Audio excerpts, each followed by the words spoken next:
Welcome, everybody, to another Senate Update Roundtable. I am your host for tonight, Brax Knight Tider, and joining me are a few of the usual suspects. We've got Lab Monkey, the ugly stepchild of Mandalore, with us. Lab, how you doing? I'm doing great and uglier than usual. Yeah, and we've got FOE's MVP, Meadulator, with us. Mead, how you doing? Having a good night. Fantastic. And Mr. Vice Chancellor himself, R2DQ. How we doing? We're doing good. And luckily, we've got the horror with us here, Mr. Head of Recruiting Zorro. How are you, Zorro? I'm pumped, man. I'm ready to be here. Let's do this. Yes. So we come with you here tonight. Got a bunch of stuff, kind of a content vomit that CG dumped on us, but a new road ahead for February. Dropping a lot of new information. So we're just going to kind of touch on all this stuff. Just kind of as an overview, like, what did you guys think about the road ahead as a whole? Like, are you excited about it? Are you somewhat concerned? Like, what are your kind of initial feelings on it? Yes. Yeah, Yes. about that. Yes to both of those. Okay. Yeah, I mean, I I would say for the first time in a little while, my concerns might actually be edging out my excitement in terms of like big content. And the only reason for that is because CG has really dropped a massive metric ton of new characters on us. Like we got Jabba, we got Afra. Now they're announcing like at least 7 new characters with Cal Kestis and all of his crew, and then there's another GL. It's probably gonna be GL Leia. There's gonna be 2 or 3 new characters with that coming, and all of we've got Trench on the way in 2 more months from Conquest. We've got Riva for some of the the big guilds that's coming down the pipe in another 2 or so months. I mean, there's so many new. I'm sure they're all going to be powerful characters. I didn't even touch on the Tuskens, but the Tuskens are coming too. Mm-hmm. Do you understand how much Chirotech they are going to ask me to give them like over the course of the next 5 months or so? It's crazy. I feel like I can't do anything else except for hoard for those specific characters. So yeah, I'm a little concerned in that regard, because I felt like I was just kind of quote unquote catching up. Of course, you never really catch up, but I had just gotten Jabba about a month ago and was working on Dr. Afra, and things were cool, but all of a sudden things are not so cool anymore. So, but I mean, the raid sounds fun, so let's see. Yeah. Well, I think from a positive standpoint, I think as a Star Wars fan, it seems like some of the content there um, will be fun and cool and everything. Getting them obviously is going to be quite the challenge, but I guess from a Star Wars standpoint, though, it's kind of cool that they're introducing some of the things. Anybody that's played Jedi Fallen Order, like, it sounds like there's going to be a lot of characters from there coming.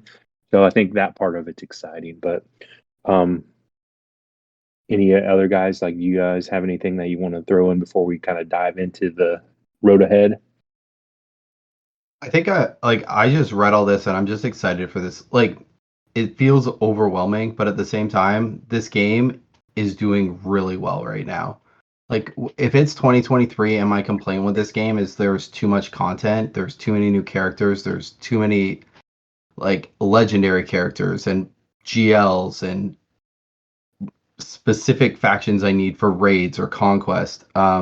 It's a good problem to be having right now, at least.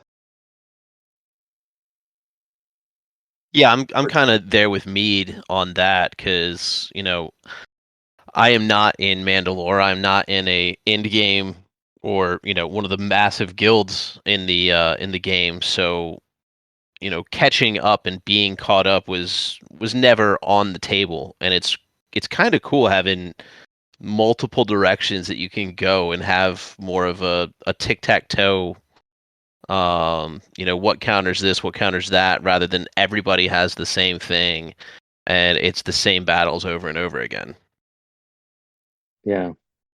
Yeah, if you can lessen those mirror matches, that's probably a good thing. Yeah, and So, I guess I just oh, want go to ahead. I just want to put in there quick too. Like, I feel like this update is one of the first times where like something big and new is coming. And I haven't immediately went, wow, this is going to be a guild killer for all those middle guilds. They took some of the right steps, right?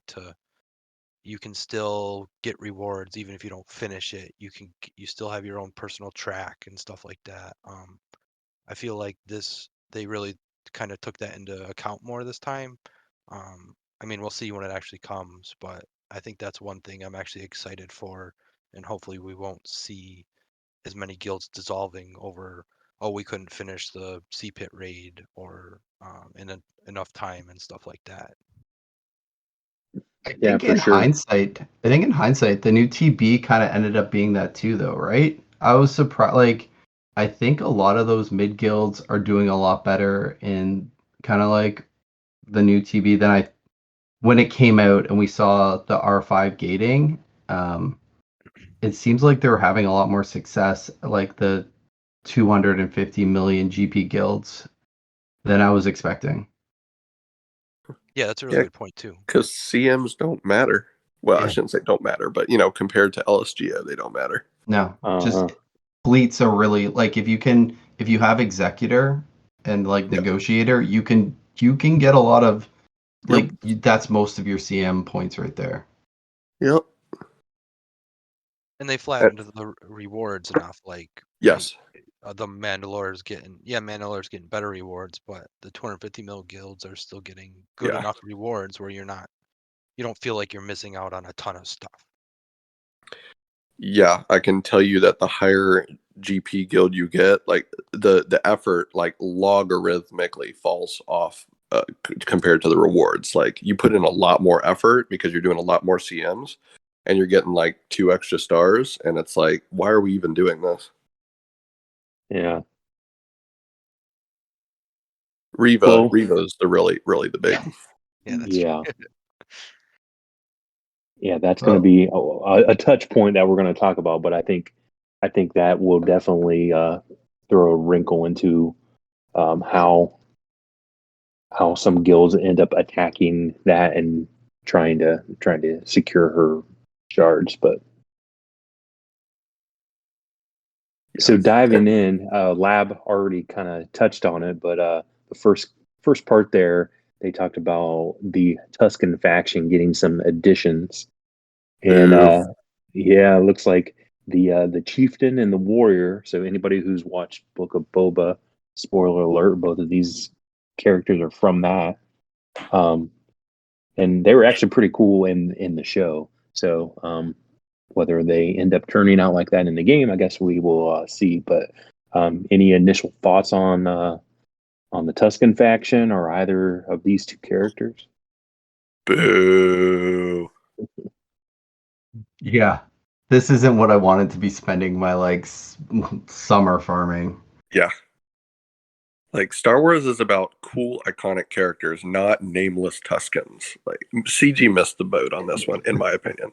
I know there's gonna be some people out there who are like, "Oh, I love Tuskens. They're great." Okay, that's fine. I mean, everybody's got their opinion, but this is like Jawas too. Like, why would I gear up Jawa like nameless Jawa? Well, I guess the Jawas aren't all nameless, are they? Well, neither are the Tuskens. You got your one. Oh yeah, you got Yeah. Good point. Good Yeah, point. and no one can say his name. Yeah. But I mean, come on. Like, would I rather be spending my gear on Cal Custis or these guys? Like, I mean, come on, it's a no-brainer.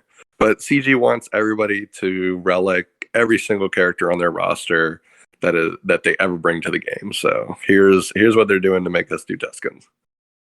Yeah, I will say CG did say quite a while ago is that they were going to start making it to where like all factions would be more useful in the game. So I think this is part of that step in making factions that, I mean, honestly, who uses Tuskens for anything except for fodder? For memeing. Yes. I mean, they only had a 3v3 team because there was only 3 of them. Yeah, Like it was fine. Like it was. At some point, you had to know that they were coming. Yeah. You know, they like having their full rounded, factions. So I'm not surprised that they're in the game, but it is frustrating that they are going to be one of the main factions that you need for the new raid. Yeah. All right, So- but what about Imperial Remnant? When are they going to bring a 5th one of those? Yeah. Probably in the next 3 months after season 2 or season 3 of Mandalorian starts. They're gonna release a season 2 character to fill that niche. Well, they better release more than one, because if they're taking away Gideon and Dark Trooper from other squads, then all of a sudden those squads are going to be crap. So I'm Let's sure that's talk about Trench. Yeah. Jeez, Lab, you want more characters? Yeah. I want way more characters. Lab wants 4 marquees a month. Yeah. If look, bring Jar Jar, bring Darth Bane, bring some named characters, and I'll excitedly farm and gear them. But don't give me Tusken Warrior. Come on, this is dumb. The good thing about Tuskens is that, well, I mean, most people in Lab's position have 2 of them already relic. Yep. Right? You need one for Jawa, you need one for like Lord Vader. So 2 of them are useful. The third one is also a cheap one. So you're realistically, 3 of them will not break the bank on Kairos. So altogether, if you don't have any, I'm guessing it's like 1,100 Kairos to do all 3. Compared to like last year when we did Inquisitors and it was 2,000. So I'm not excited, but at least 3 of them will be it. If you don't have those like legend or GLs, they will be at least a little cheaper to gear up and not be so Cairo intensive. These new ones are probably going to be 400 each. At least. Yeah. They'll stack it up because they know the other 3 are easier. Well, because we have to, right? Like we took our lumps with the Inquisitors. CG's like, these guys are going to be like the Inquisitors were, so make sure you farm them, and we're going to do it because like we all remember the pain. We're all still living the pain, probably. Yeah. Yes. I look forward to the 2 super important ships the Tuskens are going to get. Exactly. Can't wait. Yeah. I hope already have- is the pilot, so we can pronounce his name twice as much. Just the land speeder. I feel like Chewbacca named him. Yeah. he just might have. And Swogo does have the Chieftain's gear on it, so yeah, he's 400 Kairos. Yeah. Yep. Okay. Yeah. I mean, that's expected. The Warrior will be 400 probably too. And I mean, but at least the other ones are just 100, right? So yes, like silver lining there, but so that kind of leads us to the next bullet point there, and that's the Krayt Dragon raid. Obviously, the Tuskens are going to play a large part in that. I hope not. yeah. Well, based on the information given, it sounds like they will be. How do you guys feel about the Krayt Dragon raid? Is it a good addition? And we won't even dive into the changes on raids. Just this raid itself. Like, you think it's a needed thing? Like, adding more raids, is that a good thing for the game? A bad thing? The little bit that we know about the raid, like, what's your excitement level and everything on that?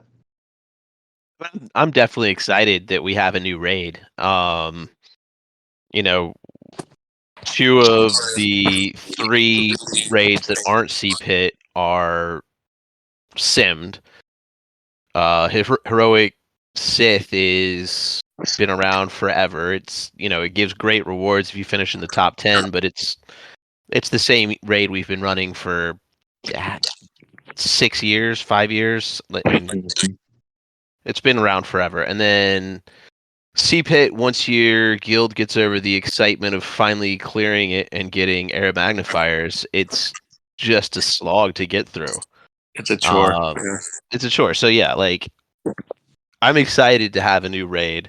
I'm interested to see how it works, and I have mixed opinions on the fact that it has faction specific.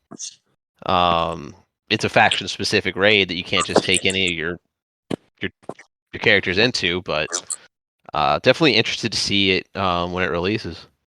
Yeah, so first time that CG's ever done this, where a raid where there will only be specific factions that can even participate in the raid. So sounds like Hutt Cartel, Jawa, Mandalorians, Old Republic, and Tuskens will be the factions you'll be able to use in there. So will be really weird to not be able to use any Sith or Jedi or anything like that in the raid. Yeah, I mean, I feel like they kind of set it up almost so we needed a raid to come with Rise of the Empire, right? We're not getting like every other time we're like, okay, we have a dark side TB, then we get 6 months later we get the light side TB. But with Rise of the Empire, you got both at once. So what are they going to do in 6 months? So they kind of, I think we should have almost kind of seen something like this coming. I guess they're going to need something to take that like alternating spot, and the way they're setting these raids up to be, it sounds like they kind of realize that, and they're going to be able to kind of roll out new raids a little more consistently if they set it up the right way and stuff like that. I think, like, from a just is this worth a raid? I think the Krayt Dragon, like that battle, like it makes sense. Like it looks like it has an opportunity to make sense as a raid battle. Um, Playing around with like the debuff, like having debuffs finally matter in a raid, like sure, like it's good to see some new mechanics coming in. Like it'll be good to play with the mechanics. Limiting it to the 5 factions. I mean, I understand why they did it, so we can't just like beat it very, very quickly. They can balance it a lot better on their end, kind of potentially knowing what we're going to do. They should have a better idea of the teams we're going to bring in and how we're going to like build up damage. I think Zoro's touched on the thing that I'm most nervous about is, as they said, this was something they were planning on rotating through more frequently, which makes building up some of these teams a lot riskier. Building up a marquee too, like these two Tuskens drop in our marquees. And, like I'm looking at 4 to 5 months, even with Excel, like even with kind of refreshing the nodes before I get this team up and running. And I don't know when the end date on this raid is. I don't know how long that investment will be worth it until they take this raid away and give us a new one. It's almost like Datacrons. Yeah, but at least we know. Like at least I know for a Datacron, like I know what the expiry date is. I mean, they changed it, but it is 3 months. Like it was 3 months. It was 4 months. Like if I decide to relic a tune for a Datacron, I know what the expiry date is on that Datacron. So, I have a lot of thoughts about this raid. The first initial thought is that I'm excited for what they've described as like what the raid is. I think that raids have been too big of a time sink for players in guild like Mandalore. even with the sim for pit and tank, the fact that we have to go in if we want all the best rewards from HSTR, the fact that we have to go in and spend 20 minutes 2 times a week to get those at a prescribed time, or else if we don't do it in the first 5 minutes that the raid opens, and then we're SOL. So I'm glad that's going away. I think that's one of the major things that I really like about the way they've described this new raid, is that it's going to be open for a couple of days, and it's only one phase. So it's not like you're missing out on anything. You just go in when you are ready to do it. You do your runs, and you're good. And I'm also quite sure that in terms of the way that they are going to be dispersing the rewards, that the old gear, quote unquote, like the Carbonis and the stun guns and the stun cuffs, the stuff that's basically only relevant for really younger and growing accounts, that's all going to be like on the guild track. And all of the important stuff, like the HSTR type rewards, G12 plus gear pieces, Kairos, Get 2, maybe some Get 3, who knows, those will all be on the individual track. And so I think we'll be able to fairly quickly ascertain how much of an investment we want to make in those factions. Like, I don't think that's going to be too big of an issue once we actually see the raid. Like, I know that there is going to be an expiration date on it, but I think that the investment that you make in order to get like whatever thresholds you want on your individual track, I think those will be pretty clear early on. I do think that almost everybody is going to want to apply the Boosh Omicron, if I had to guess, because if you've looked at the stats that thing gives, it's something like an extra 400% offense across the team. It's like an extra 100 speed for every character. There's armor pen in there. There's no way that you're doing top level damage without it. So that's probably something that we'll have to think about too. Something else that I thought about was that I think the community has always talked about Death Star Raid. When are we going to get a Death Star Raid? I think this road ahead signals the fact that CG is probably going to end up bringing that to the game at some point. I mean, it just makes too much sense, right? Like, you're thinking about iconic raid type battles. There's only so many in the Star Wars universe that this game can handle. So Krayt Dragon sounds, it makes sense, but I think we might end up seeing some sort of Death Star raid at some point, maybe even the next raid after this, who knows.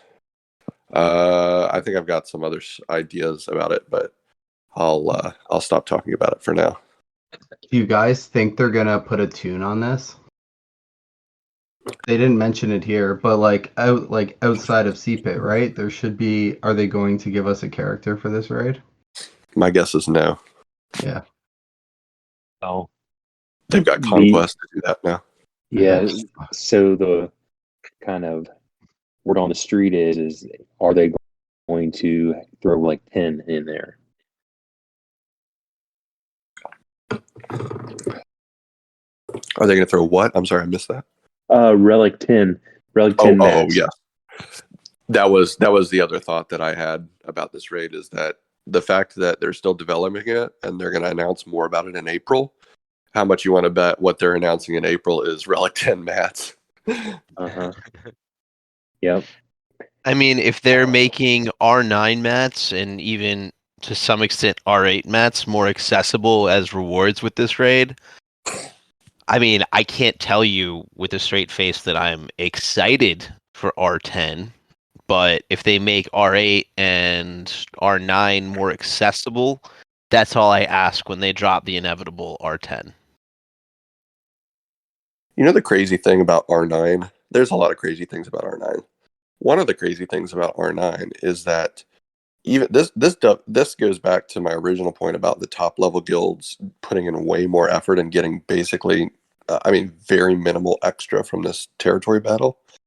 You guys know Maw is getting 40 stars on this TB, and they're getting one Gerda keypad in their reward box.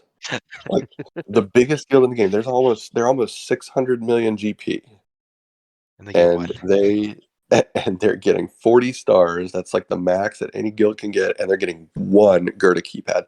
They're getting one extra R9, and this is just on that side of the reward path, right? You still have to give like all those impulse detectors, then middle cards, and signal data. Like none of we're not even talking about any of that. We're just talking about one Gertie keypad, so you get a whole one in 10 months. Yeah. Like what the heck? So I don't know. Maybe they'll give us some Gertie keypads in this raid or something and open it up, but R9 is just it's ridiculous. It's absolutely ridiculous. And when they bring R10 to the game, it's gonna be even more ridiculous. So I don't know, guys. Without Yeah. without getting too conspiracy theory, like so Relic 10, like Relic 9 when they released it, it was meant mostly to enhance tanks. So is Relic 10 going to enhance a specific mechanic or something in the game, or is Relic 10 going to bring something different that we don't know about? It'll Be have interesting. speed. Be all dodge. Yeah, it'll probably be speed. Yeah. What do you want? What are you gonna pay for? You're gonna Yep. pay for speed. Yep. So, did anybody else have anything they wanted to throw in on the Krayt Dragon raid? Yeah. Well, yeah. Like, okay, so we got 5 factions, right? You kind of touched on them. I mean, Old Republic is clunky because you have the whole like 3 Jedi and then a bunch of guys who don't work well with Jedi. Yes. Mm-hmm. Right? Mandalorian's sweet. I think they've released a more might be coming, but right now I think we have like a bunch of really good options. Hut Cartel, like Lab was kind of saying, we put the Omicron on Leia, and we have probably our best team for this Yes. raid. And then we have like Tuskens and Jawas, which like are you guys which one do you think like are you looking at Old Republic right? I think Old Republic is something you probably have 3 characters relic, 4 maybe. I forgot Juhani. So you have 4 Jedi on Old Republic. Like are you And no looking damage. at yeah. Like are you looking at any of these teams right now? Kind of and thinking about where you want them in April, or we're waiting and seeing? Well, to be honest, when I was reading this and I was seeing how they were having the specific factions for this raid, and I was like, why? Where does Old Republic fall in this? Like, because I mean, if we're just going based off of what we've seen of the Krayt Dragon, it was from the Book of Boba, and I don't recall any of the Old Republic characters being involved in any of that storyline. So throwing that faction in there was kind of weird, unless there's something we don't know yet. Revan Knights kills of the it. Old Republic. Yeah. Yeah. That you battle a here's Krayt Dragon when you're on Tatooine. Gotcha. Well, that makes more sense. Yep. So, But I but guess go ahead, Sora. Go I ahead. just say, like you're talking as a faction, like they've talked so much about how debuffs are going to be important in this, but like they're not a debuff heavy team, right? I mean, most of them are light side Jedi. Come on, man. They're all T3. Yeah, well, well, I mean, Canderous like throws out debuffs. Yeah, but he's Right. gonna be on the Mandalorian. Yeah, he's gonna go. Yeah. Oh. But I'm just saying, are the 3, 4 we have relict already? Are those wasted already? Are we gonna need the other ones? So the way that I'm thinking about it is, I'm going ahead and earmarking an Omicron for Bouche Leia. I was planning on making that team full R7 and probably pushing him up to R8 too at some point. Jabba is just going to be. I mean, he's a beast. Even when his Datacron goes away, he's still going to be a beast. And he's going to be the top team for this raid. No question about that in my mind. I also have been looking for an excuse to R7 my Maul. He's still R5 because CG keeps releasing new characters and asking for my signal data elsewhere. But yeah, I think that R7 minimum on Maul is going to be. I mean, I've pretty much decided I'm going to do that, so I might even do that before the raid starts. But outside of that, absolutely a beast at R7, so just do it.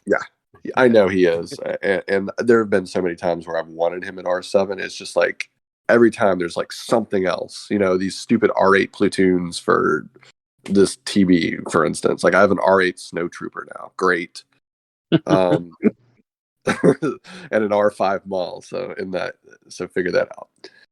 And soon to be R8 Rolo. So yay. But yeah, I think those are the two teams, the Mandalorian team and the Hutt Cartel team, where I'm going to absolutely invest because I know I'm getting I'm getting return on that investment outside of the raid. And then besides that, I mean, Tuskens, I'll probably end up, I'll probably have all of them relic because CG's basically going to demand it, just like they demanded Inquisitors for so long. So those are going to be the three teams that I'm looking at, and Old Republic would slot in fourth in my hierarchy because, like you said, I don't see a way where they're doing a significant amount of damage in this raid unless there's a new character coming or something, Or an Omicron. Or an Omicron, or whatever. And I mean, the honestly, the Jawas Omicron, the Jawas can fuck off. yeah. An Omicron on Old Republic would be kind of nice because, like, I do have 4 of them ready to go, so it wouldn't be the worst if they just were like, just put this on whoever, Jolie, and it's like, oh look, he does 12 debuffs on a basic now or something. Yeah. Yes, a healer, a debuffing healer. Yeah. That's Great. Yeah. I mean, I like how they talk about how this is the first raid where debuffs matter, and I'm like, did you never run phase 1 of CPIT with the Vader team? You with know, CL Yeah. Dude, gotta the make it to original 40 dots. CLF.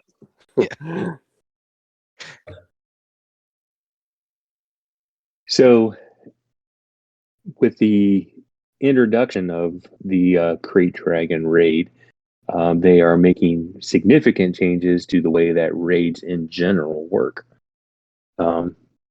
And I think this is probably some of the biggest points of contention that probably people are going to have because it's really going to change the way that a guild, addresses raids and starts them and attacks them. So, what are your guys' initial thoughts? And I guess we need to keep in mind as we go through this too is that we're giving little bite-sized pieces of information. So how this really plays out, I guess, is yet to be seen. But what are some initial thoughts you guys have of the way that that the raid change is going to play out? I am firmly in the wait and see camp. I like it theoretically, but I need to see how it works in real life.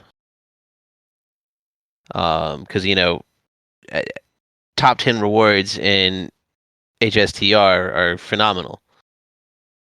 I don't know how rewards are going to work here in the new raid with the tracked, individual track and the guild track. So I'm just, I guess, cautiously optimistic, but it's CG, so I know the first couple iterations will probably be not great. Mulligans. Yeah.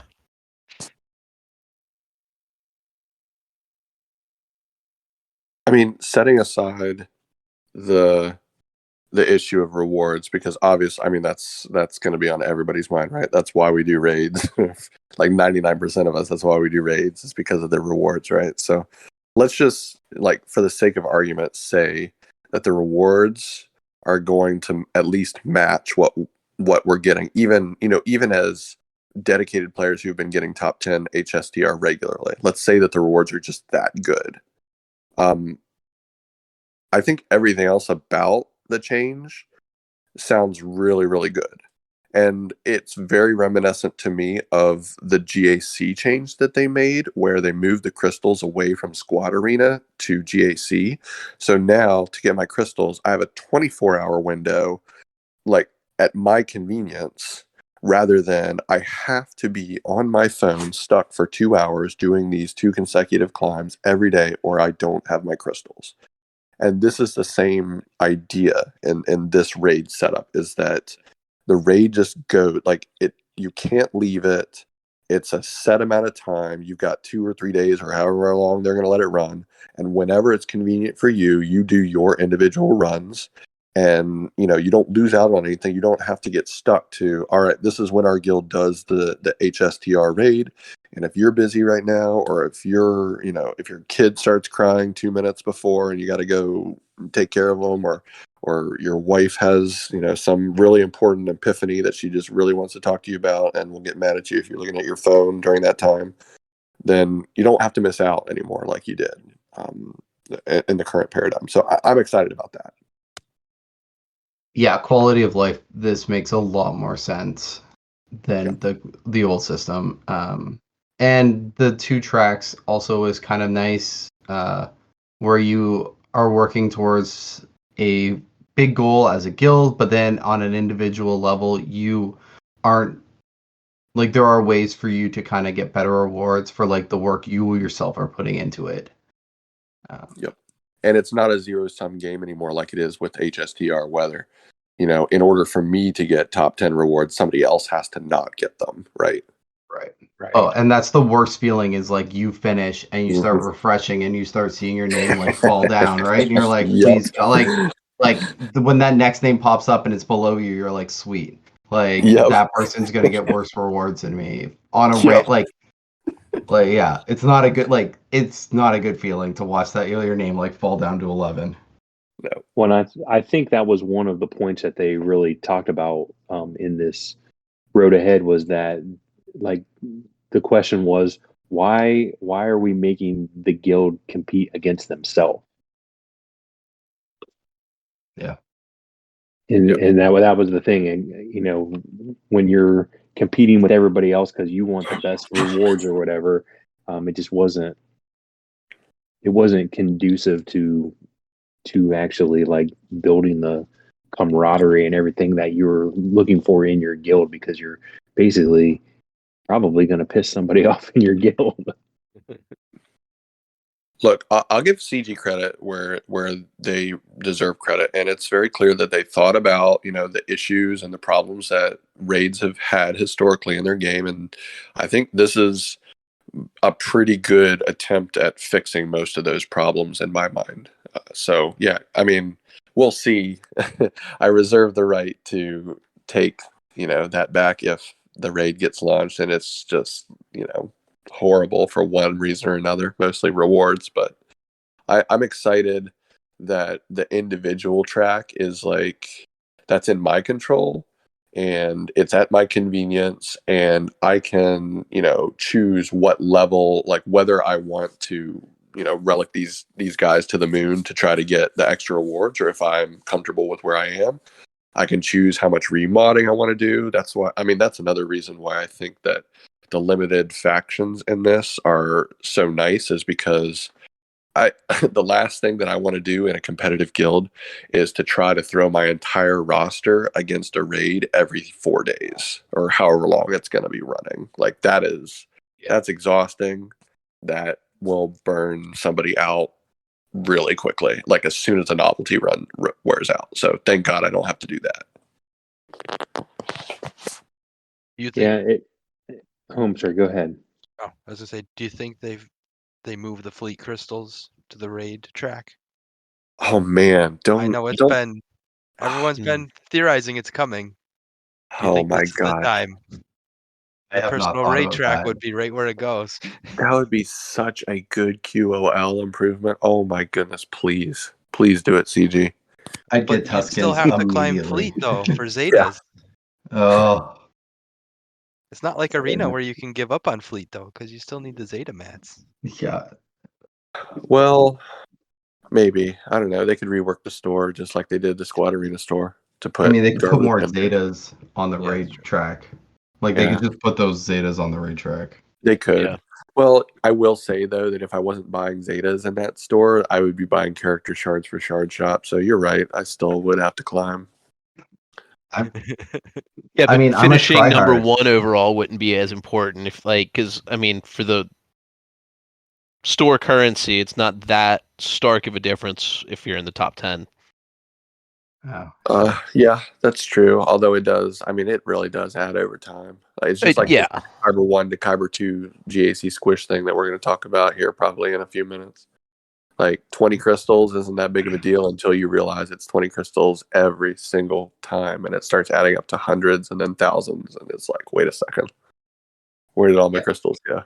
yeah, I still get top 5 in Squad Arena because of the rewards are still worth it over time.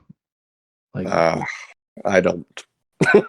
I do. I gotta cut those corners. Yeah. In a, I also have to cut those corners, but not in the game. I needed some sort of like better balance in my life versus game, and that was the perfect way to do it. So Well, I think Lab, you touched on a point there too, with these changes to the raid, and I think this is maybe one of the times that CG actually listened to the community a little bit more, but that especially in your higher guilds, like just these, like the raids themselves, like were just monotonous and very time consuming, and they were more tasks that you just yes, had to complete. So I feel like CG might be listening to us a little bit, and it's like let's get rid of the meaningless like job duties, and let us do things that are more fun and more enjoyable.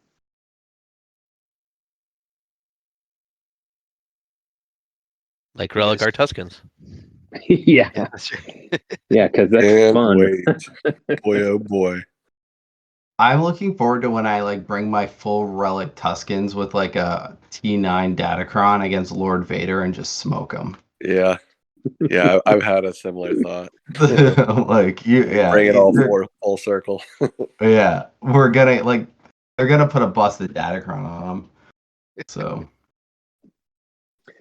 Do you all envision that they will be adding more raid specific Omicrons? Yes. Yep. if I was them, I would. Yeah. Yeah. Especially when you look at some of these teams, like yeah, like I don't know how some of these teams are gonna do damage in this raid without some help. They're gonna put one on. Oh no, Karth already has one, and it's worthless. Who are they gonna put it on? Jolie, I told you. You think it's gonna Bastila. be Chuhani Jolie? can't get it. No, Chuhani's got one. Yeah, T3M4 has one. It's gonna be Right? Bastila. Yeah, maybe. I think it would be Bastila too, because more people are gonna have Jolie higher relic than they are Bastila. Although you're My bringing Bast- both of them anyway, so whatever. Probably doesn't matter. Yeah. Probably one of those Tuskens that they're bringing in is going to have one. Yeah, could be. Yep. I don't know if the Jawas have any already. Who cares? Yeah, Chief Nebbit has a territory war one. No. It sucks. Does 50RT have one? I don't remember. Yes, for conquest. Okay. Oh, right. That's right. That's why I don't remember. Yeah. Yeah, I think it makes so the only problem, and I mean, that's an Omicron with a shelf life, right? Because that literally is garbage the second a new raid comes out. Yeah. Yeah, like you can't like that's just you're never gonna use it again. Yeah. That's the only reason I didn't put an Omicron on Bouchleia tonight when I was thinking about it. Because like I'd like to get some solo HSDR action in before, or some not solo, auto. That's what I mean. Some auto HSTR action in. Get a little bit more use out of that Omicron. But yeah, I don't know. I just want to wait and see what the actual benefit's going to be in the new raid before I definitely do it. I'm sure it's going to be huge, and I'm going to end up applying it, but you're right. It's a shelf life. Well, hopefully Omicrons, there's some Zetas that were dropped way back in the day that were 100% worth it, and now they get very little, if any, use. Sure. If they make Omicrons a little bit more attainable with the new raid, like on the individual reward track where you're getting more, it might, make those investments, not as costly. Yeah, I keep waiting for them to open up the Omicron drift a little bit wider. And they must be still making pretty good money on it. So Do you I guys think have we many? would. Oh, Oh, go go ahead. ahead. No, I was go just ahead. thinking, do you guys have many stored up? Like I got 7 in the bank, so I am starting to feel like I'm in a place where like Yeah. I'm starting to bank. Now I'm a month away from Java. Java's gonna cost me 2. Like I'm gonna drop a couple in there. But I don't know. Are you guys like starting to build up a kind of a bank of them or no? I have 75 Omicron mats, so I Yeah. guess that's what Almost 3 4. and 3/4 Yeah, Omicrons. we call it 4. Yeah. And So- I feel like I am broke because Yeah. like I have 2 of Malgus's and 1 of Star Killer's, and so I could fill those out, but then I'd be completely out. Or I could drop Imbo, but then I'd just be down to 2, and it's just like I have to make sure they're really, because I was one of those that dropped the Rolo Omicron, and it was great. And we still For a have minute. 2 more LSGOs to run before we're done with it as a guild. But it's been worthwhile. But I think as soon as we're done, I'm gonna wish I had those mats back. But yeah, it's tough to me to justify spending them, like, unless it's an absolutely game-breaking one or absolutely needed for the faction to be dominant. Well, if it's too game breaking, they're gonna nerf it. Yeah. What? So Never. while we're on this subject, what are everybody's initial thoughts? I know we don't have any testing to be able to see how it is, but what are your thoughts on the Droideka Ami? Yeah, I that think goes it's into needed to Trench. make Droideka relevant again, Yeah, with especially when Trench will come coming. out and you'll have to use him. Yeah. Well, it's very obviously a way to like keep GG relevant, right? Because you're stealing Newt from him, and Newt is absolutely like in 90% of the situations he's the best 5th on that team. So you take Newt away from him, and then you're like, well, my GG team kind of sucks now. But the DDK Omicron looks like he might not suck. So we'll see. So would the suggestion be to do it if you have the mats, or wait and see what it looks like? I'd wait and see. I mean, I think the answer is always wait and see. Like let someone else run it. It is. See how.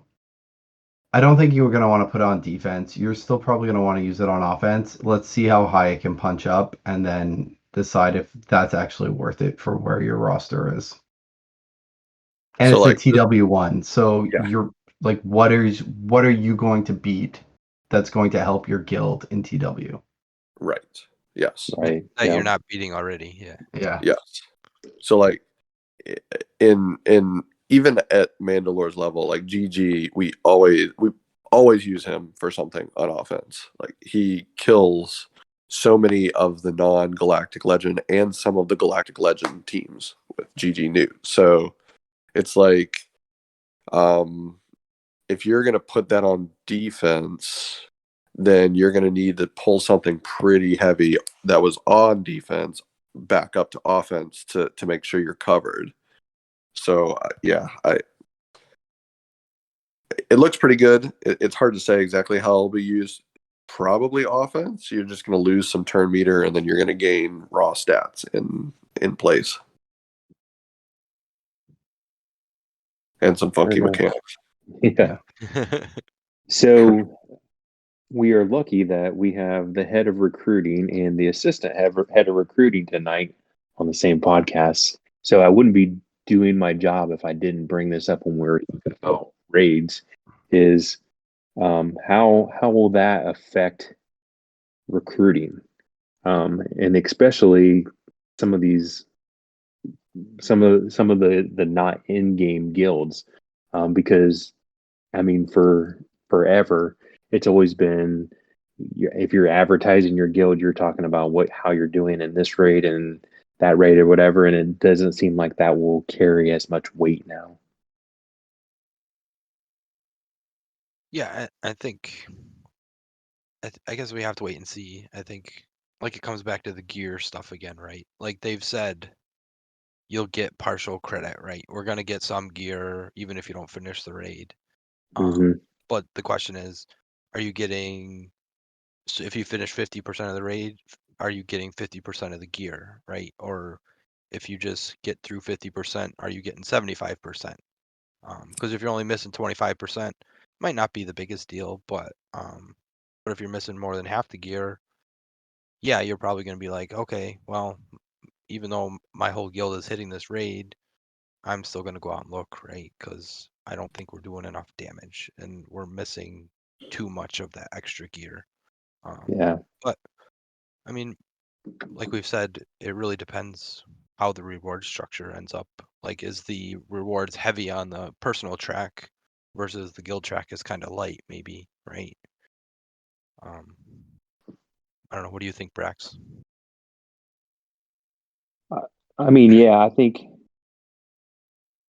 it's like I think everybody in this podcast tonight, like we are all also recruiters or in the recruiting room, and we see how it is. It feels like anytime there's a new mechanic or a new raid or anything like that that's brought into the game, um, usually there's a big reaction, and you have a lot of guild jumpers because they think that they need to leave and find greener pastures and everything. And then it usually starts to calm down a little bit until people learn more about it and realize. So I, there's part of me that would expect like once this goes live, that you will have some people that are kind of freak out a little bit and make hasty decisions to do something different. Some 2 million GP accounts punching up to Chromia. I got my gear 10, oh me, Leia. Come on. Yeah.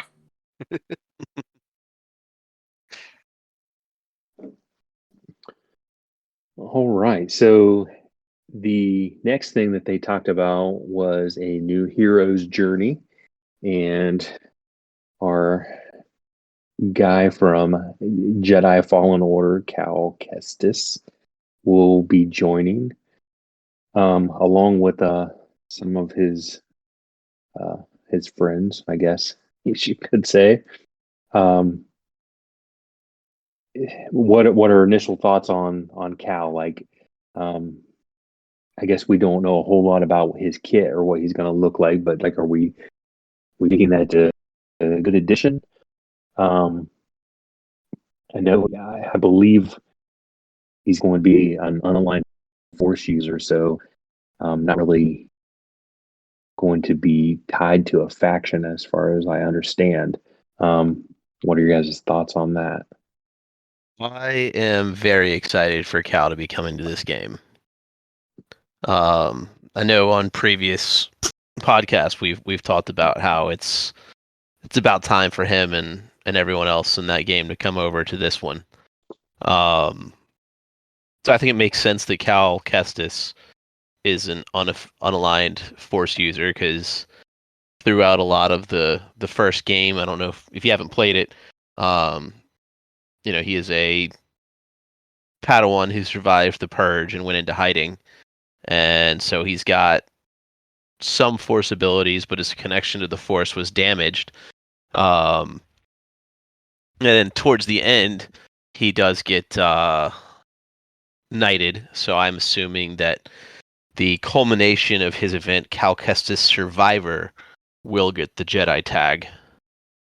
Though that has not been actually confirmed or anything like that. Yeah, if you read the tea leaves, though, that is what it points to. Yeah, it says he'll complete the Jedi squads, right?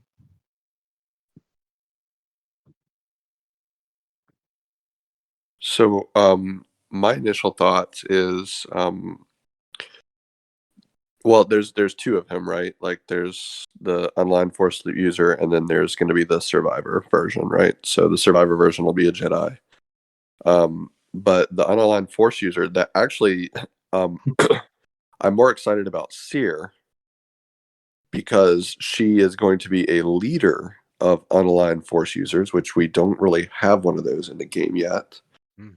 And I've been thinking to myself, because you know how we have this faction, I don't know if you guys have heard of them, they're called the Inquisitors. You may not have heard of them yet. They're really, they're very unimportant in the game. Basically can't do anything with them, but Nobody's talking about them. nobody's talked about them. So, you might not know about them, but anyways, They're no there's Tuskens. there's more than 5 of them. Okay. And so, especially when Riva comes, there's going to be 7 of them, and they're all unaligned Force users. And so, my thinking is that Seer is actually going to provide a home for those displaced Inquisitors on her team, in addition to like Cal. It'll be a janky like team according to lore or whatever, but I'm very optimistic about that possibility, because it means that I can it'll be a little bit more efficient use of my resources, right, than just R7ing all these Inquisitors and then leaving 2 of them on the bench, because now I have Riva, and what do you do with 2 extra Inquisitors? So You weren't planning on using her lead with CLS, JTR, Fulcrum, and Ventress? it's Stick Ray. Sticker, yeah, sorry. Yeah. Well, I mean, Starkiller's gonna, he's gonna use 2 of those unaligned Force users himself. So there's other small uses, but it'll be nice to have like an actual leadership, right? Absolutely. Yeah. And So, it's I know Mead and I talked about this before, but getting Marin in the game to give that Night Sister faction a boost. Maybe CT3 of that assault battle will actually be attainable after her arrival. Yeah, that's brutal. yeah, I'm not gonna hold my breath, but maybe. Yeah. R10 Yeah. will probably So- help more than Yeah, R10 Marin. Yeah. So does adding her to Night Sister faction, does that free Asajj up to be used with Separatist? Yeah. Maybe, but who knows? She's not really that good outside of the Night Sisters, to be honest. That's true. Her kit Well, and is her Omicron very is like Yeah. she has a Night Sister Omicron that's, if you have it and use it, it's actually pretty good. Yeah, it's okay. If you have Relic Night Sisters, it's probably worth it, but Yeah, like you have to have Relic Night Sisters. yeah, and Omicron mats. Yeah. You have to have those too. So she was called. Is she specifically called out for Trench, or we were all just putting her with Trench because we didn't want to give him Watt and Newt? Yeah. We're like, take Asajj. She counts.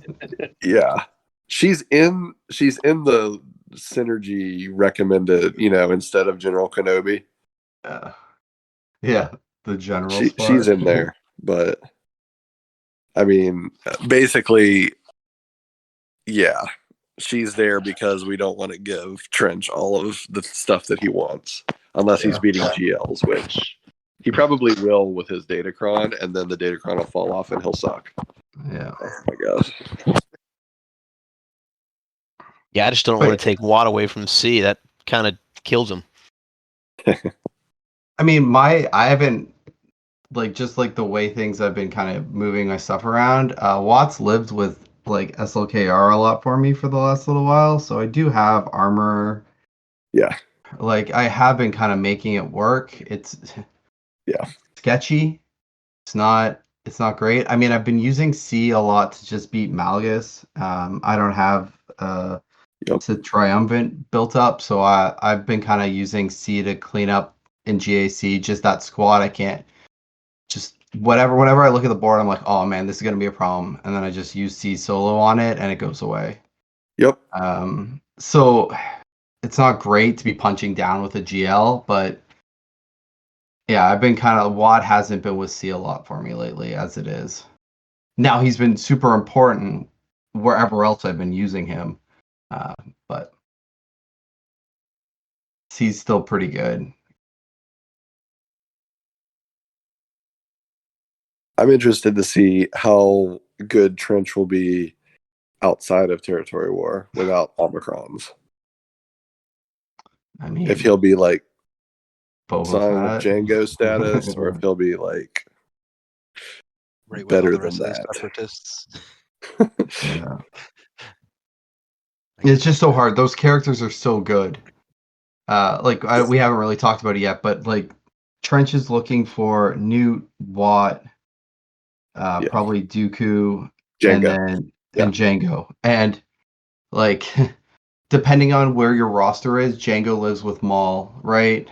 Like yeah, Watt lives with C and Newt lives with Grievous, and those are three really good teams. Yep. Well, it's kind of like the conundrum that we first had, like when you had ML and JMK, and also Padme, and it was like, well, which team do I take these characters from to make the other team work? And Yeah. And the answer was Padme. well, for sure. Do you remember she has a team? I forgot she was in the game now. Yeah. No, I have she an goes R8 on the Padme I never use. I mean, she's great in the territory battle in the first round. Yeah, she really is. I still use her in TW. That like leftover team can still put in work. Yeah, Phasma, right? Phasma Omicron. Yeah, it walks right over it. But yeah, like I'm excited about this team. I'm looking forward to Cal Kestis. This is a team like last year we got Inquisitors in this like spot. This year we're getting Cal Kestis. I am so much happier to be working on this like this team. Personally, even over Afra, like this is the team I wanted to be working on. Hopefully, in a year, I'll kind of be like I'll be still happy with this team. Yeah, this is a team I'm absolutely going for. I'm not waiting for shards to be accelerated or anything like that, like I am with Inquisitors. I'm going straight for it. I am a little bit bummed, unless I'm interpreting the wording incorrectly, but I am a little bit bummed that BD1 is not going to be his own tune. Yep. Nah. No, I think you're right. I think he's Yeah, gonna be like the Salacious Crumb. Yeah. Yeah. So that is literally my only complaint about this the news on this squad, because I mean, even to add on to what Mead said about Inquisitors last spring, like the spring before it was Bad Batch, and I wasn't entirely enthused about them. I didn't get them geared up until I went on my Lord Vader farm. So Same. I guess the question is so they do say that there are 5 new characters from Jedi Fallen Order universe being introduced. So are they counting BD1 as one of those, even though he's appears to not be his own standalone character?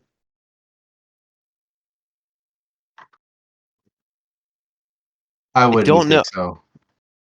I don't see him being a part of a kit and being his own character as well. Yeah. I'm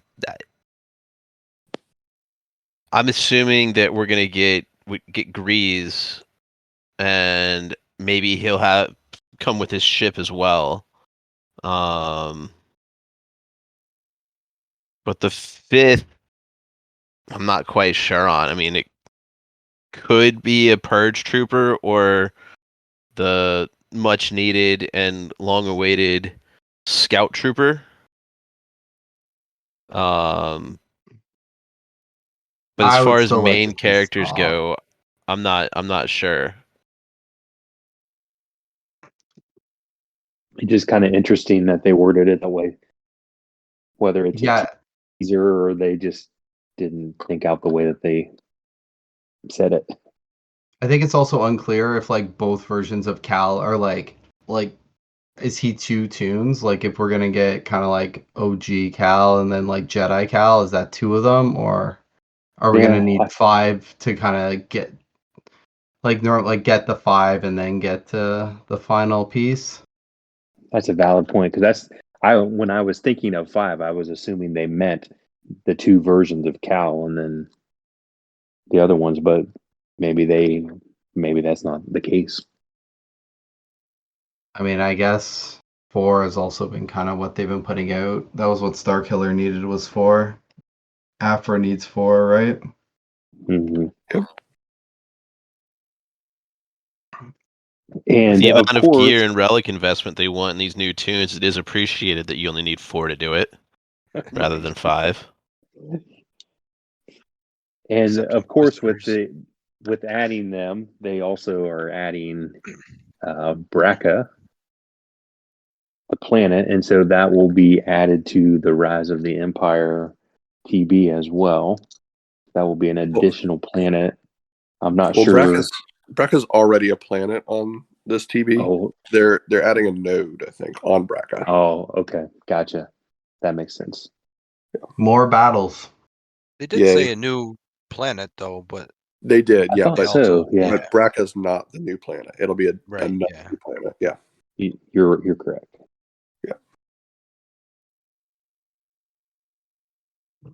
I mean, just to quickly go along with it, I mean, I'm interested to see because they say they're collaborating with Respawn on it, right? So Yes. I wonder if they'll actually put a little more into like the storyline and stuff like that, and like have a good like journey right on the for the actually like the unlocking and stuff like that. It'd be neat to see some cool cutscenes and stuff like that. It would be neat, but I wouldn't hold my breath. Yeah, I yeah. think I think the collaboration part is like literally just this is what his kit should be. Yeah, probably. Yeah. I mean, there's a limit to how much these cutscenes can be in a game like this. Yeah. What do you mean the game's already only like 5 gigs on my phone? What's a few more? Whenever I go look to free up space on my phone, it's like Swogo and everything else. Yep. So there was So a chance that they saw what was like Cal was gonna have, and that, like maybe some. So the way this was supposed to line up was the game should have already been out when Cal came out, especially the final version.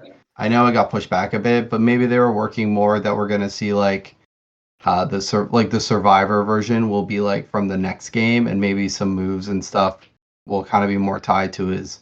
So it's not like at the end of like Fallen Order, it's more of actually Cal, kind of like Yes. with a beard or Yeah, whatever. Yes. Yeah, that That would be cool. is what I think. Which is neat because like they don't do that ever, right? It's like Bad Batch. We got them a year after they came out, right? Or Inquisitors were how many months after Kenobi, you know? Hey man, we got Mandalore Beskar armor.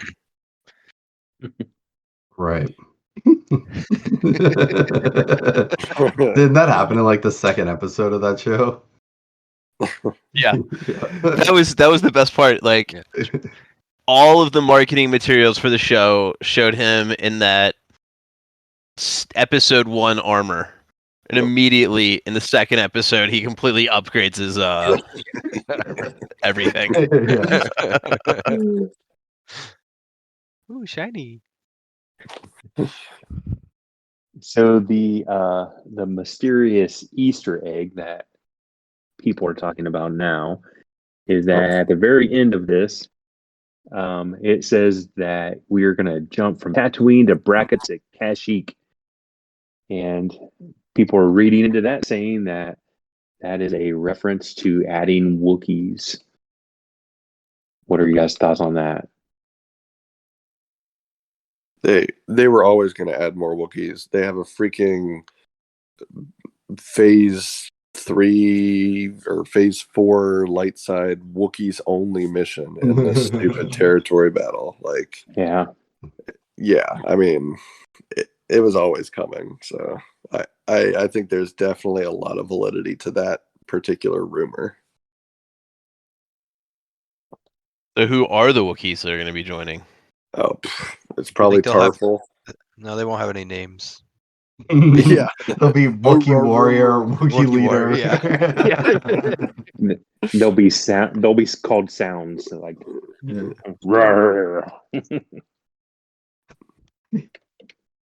That's That's fine. Like, I don't know. Who cares about that? Where's Red 5? Right? Yeah. Yeah, that's what I want. Yep, that was supposed to We've have gone happened. over that. So, just some other things outside of the release today. Just some other things to talk about. So we already kind of talked on Admiral Trench and Droideka, with TB, the Rise of the Empire TB and Riva. I know somebody had mentioned potentially a nerf on Riva already. Is that something you guys are thinking, feeling? So there's rumors that they, like, what was it, Jawa Scavenger didn't have the Jawa tag on them. And so they're potentially going to rework the mission, is the rumor that's been going around, but is not Gotcha. live as of now. right. CG is still currently investigating it. Why are you guys winning? Yeah. No one's broken their phone. You guys are winning with a high success, even though you're trying really, really hard to win, but, like, you're still doing it. You know, you This isn't are what we 7 wanted. and 8, all your guys. You Yeah. shouldn't win. Yeah. None of this is a joke. So yeah, that's the concern. It's they're investigating how hard the mission is. Yeah. And I mean that just goes right along with the Treya Ami getting nerfed and the TIE Defender, both of them. It almost makes it look like they didn't completely think of all the intricacies of the kits in that sense, because both of those when they came out were fantastic, and then of course they got nerfed really quickly. That's the first time they've had to nerf something upon release because they didn't consider everything, right? Yeah. This is a new thing for them to. Yeah. That's what I thought. Yeah. Well, I mean, TIE Defender. Did that actually get nerfed, or did they just? I think it's still just being investigated, right? Yeah. Right. Still investigating. But you know they're going to. I mean, it's pummeling, like Executor. Executor is getting smoked out there. You don't need Executor Profundity to climb easily in Fleet anymore. You need Inquisitors. Yeah. Well, you know, the funny thing is, like, I can give CG a lot of room, like a lot of grace in this area. If it was like some weird random combo of things that, you know, nobody would ever think to do, unless, you know, it's a gigantic player base and one random guy was like, I'm gonna try these. But come on, like the Treya Omicron, what's the first team that you can think of that's like, I'm going to go against this team and they're going to do a lot of debuffs on me and they're going to stack my damage really high and then I'm going to one-shot them? What was the first team that you would think of to try? It would be Lord Vader. Like, Treya was already used to clean up the sides on a Lord Vader team. Yes. Like that was already the team. It's like, okay, clean up the sides with Treya and then go in and so, like, with troopers 5v1. Yeah. Yeah. Yes, there was zero theory crafting involved in that. It's like, what did you test? And then same thing with the defender. Like, okay, let's think about this. What team is the meta right now that we don't want this to beat? Let's test it and make sure it doesn't beat it. Like, come on.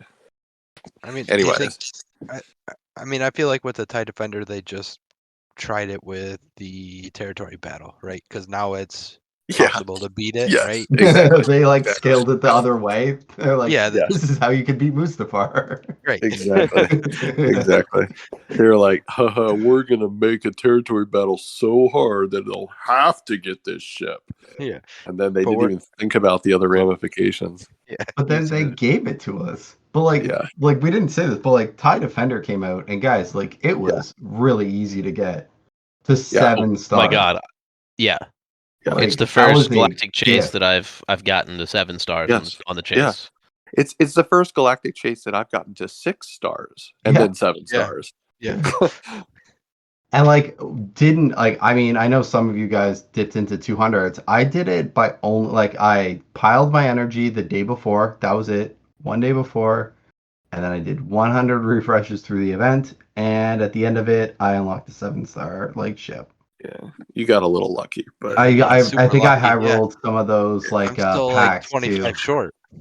I did 200 crystal refreshes, yeah. and I did could have gotten away without one of those because Yeah. I did it at like 6 in the morning. I did one of them at like 6 in the morning the last day it was out because I just wanted to get it out of the way. But I only needed like 3 shards. I could have just waited. Waited on the energy. Yeah, but I had just woken up. I wanted it done, and there you go. Those last couple shards get you every time. Yeah. Mhm. Somehow it always feels like too, like like if you just need like 5 shards, you get 4, and you're just like, are you kidding me? Like, Yes, that's how it always feels for everyone. yes. But yeah, that was really nice. I mean, we've kind of talked offline about this, but like, are we scared that they gave it to us for so cheap? Like, did they make a mistake, or is something coming that's really going to need that? That's going to punish people who don't have it at 7. This was so far out of the norm. For like 5 stars used to be the goal on chases. Get it to 5. Hmm. I don't know. This And is even that was a struggle. Like yeah. you had to do 200s to get to 5, right? Like, did they just mess up the drop rate, or is there something else going on? Yes. Yeah, Yeah. potentially both. Yeah. Yeah, the answer is probably yes there. Yeah. I think it's reasonable to think that they're just so far behind on fleet releases. Like, I think that Trench is going to get a capital ship at some point, not like right away, but I think they're going to be releasing some new ships pretty soon, and I think they just want to make sure we don't feel resentful when they drop 2 or 3 new ships within the span of a month. That this is kind of a gift to finish rounding out our Empire fleet before the madness of the Separatists is upon us. That's my tinfoil hat theory. Yeah. So the community here is asking for Red 5, and instead we get a new Separatist capitalist ship. Yep. Capital ship, not capitalist. Separatist capital. Yep. It's capitalism is driving the capital ship. Yeah, you're not wrong. Yeah, I mean, I think that ship has to come, right? Trench has Yes. to Yes. get something. Yes. Every other admiral, like named admiral in the Yeah. game, has a capital ship. So will it be Get 3? No. You don't think? No. That's the negotiator malevolence. All right, we're right. Yeah, I don't think so. I That was really only need that just Get one. 3 for other things. Honestly, it could be a raid reward. Yeah. Like Yeah. you're talking about shards like that. I could see that being the timing would be right. Or maybe it's part of the new planet they're adding to TB. Could be. Oh yeah, they have said that they were going to bring other shards to the TB over time. Yep. Oh, so what would we need for that? Probably I mean, Cal Kestis. yeah, Yeah. to get Yeah. a separatist get ship. Admiral Trench. Yeah, It all of makes course. Yeah. sense. Conspiracy theories. Because Jeff. Cal helped scrap that ship on Braca. Exactly. It's a shipyard, there it is. junkyard, right? Yeah. Yeah. Yep. It all makes sense. So that's So something I don't have to worry about. one thing I did want to touch on. So with the Rise of the Empire TB, I think we're in phase 3 right now. How have you guys all adjusted to the change now? Like getting used to the things going on. I know probably Lab's going to have a different perspective on this because I'm sure they are a lot deeper in this. But just the pain of having to relic tunes just to fill the missions and all of that stuff. Like, what are your guys' thoughts on that?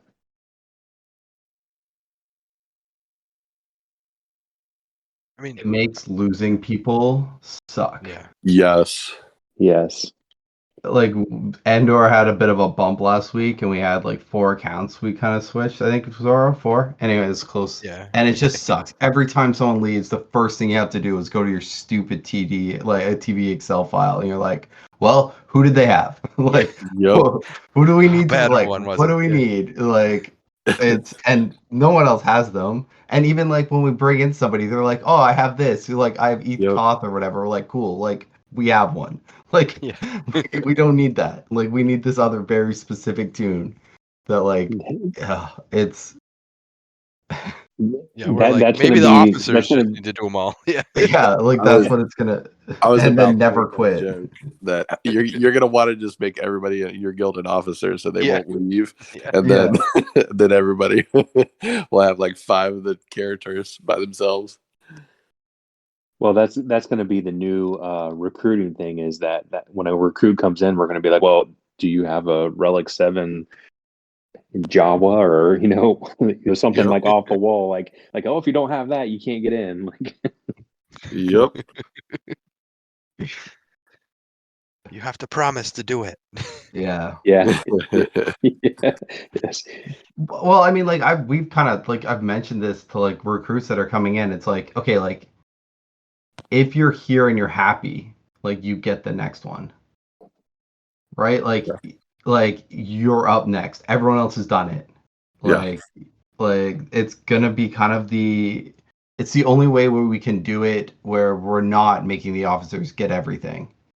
Right? Yeah. I have 46 guys in Endor that have farmed at least one, most of them more than one, tune to R5 or higher for this. When you're new in the guild, like the next one kind of falls on you. yeah. I think the kind of frustrating part of it, at least for us and Mustafar, has been there's just been a lot of legwork in figuring out who has what, who's close to getting that, and formulating a plan to get all the right tunes relicked up and geared to where they need to be, and just for the little bit of information that CG gives us on their end, we've got to create spreadsheets and look on soil and all this stuff to figure out like who had what, who's close to being able to build a tune up or whatever. And so just the labor behind it is frustrating, especially because it's not like officers don't already have enough to do. Yeah, Endor is super lucky. Like, me and Zora are geniuses. We brought Thunder Bunny on to be an officer right before this dropped, and then we told him to worry about TB. And Got 'em. and then Yeah, he he's took it and run with it, though. He's yeah, doing and he's awesome. doing Yeah. amazing. It's so Yeah. good. he has the spreadsheets. He knows what everyone's doing. He's planning all of our platoons, and it's wonderful to watch someone else take care of all of it Yeah. so And we efficiently. have stolen that spreadsheet. Yeah, it's really good. Yeah, it's a lot of work. Like he put in like Thunder Bunny, like for us, put in so much work to get us up and running. And now, so Lab sounds like he's doing like kind of the R8s. Endor's done all of our R7s. We can fill all the platoons through the first 3 sets of planets.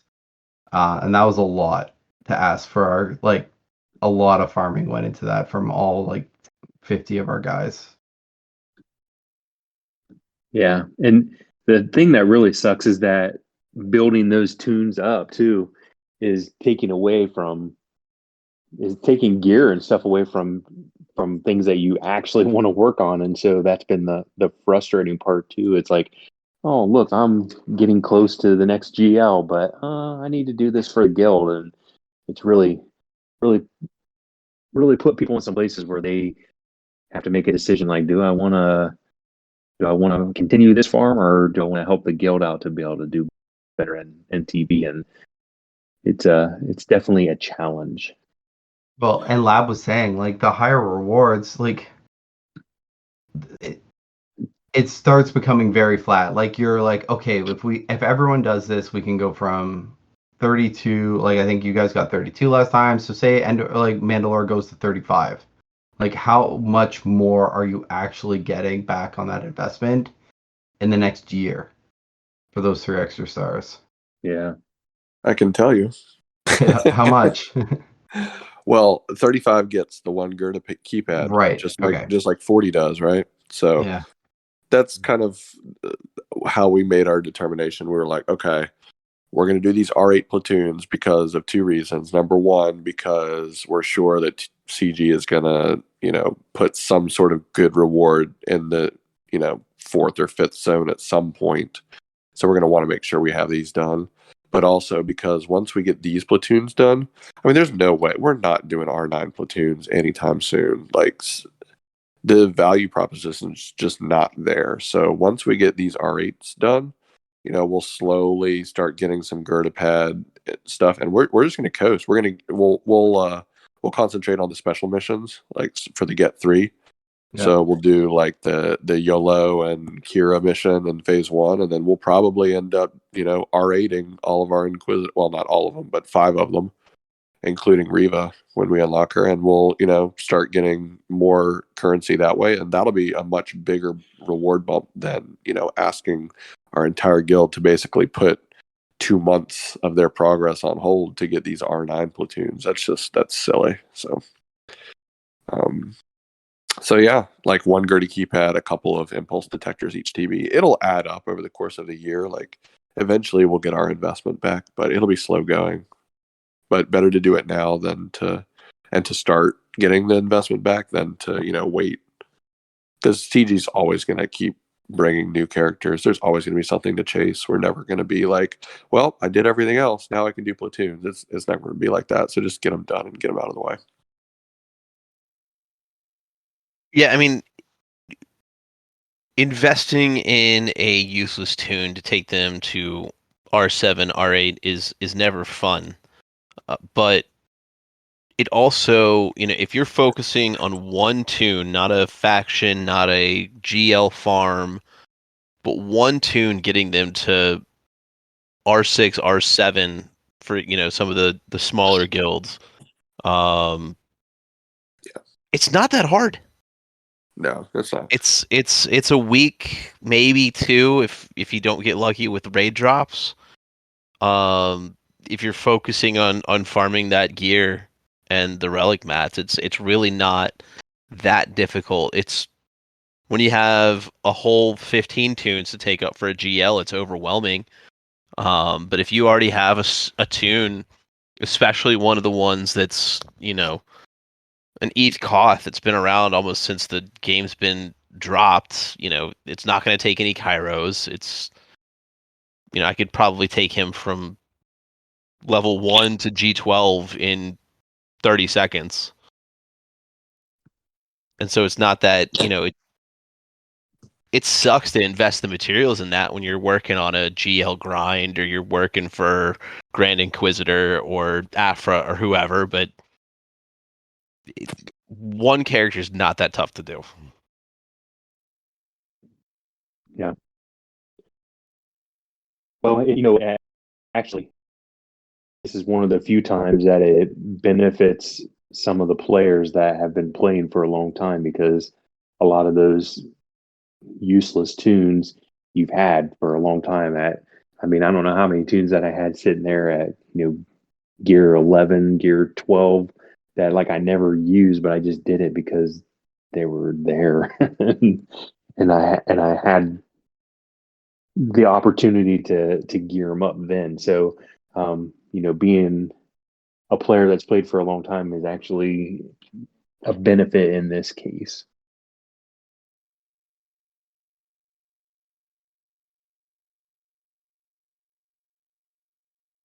I will say that R8 is a bit of a different animal than R6 and R7.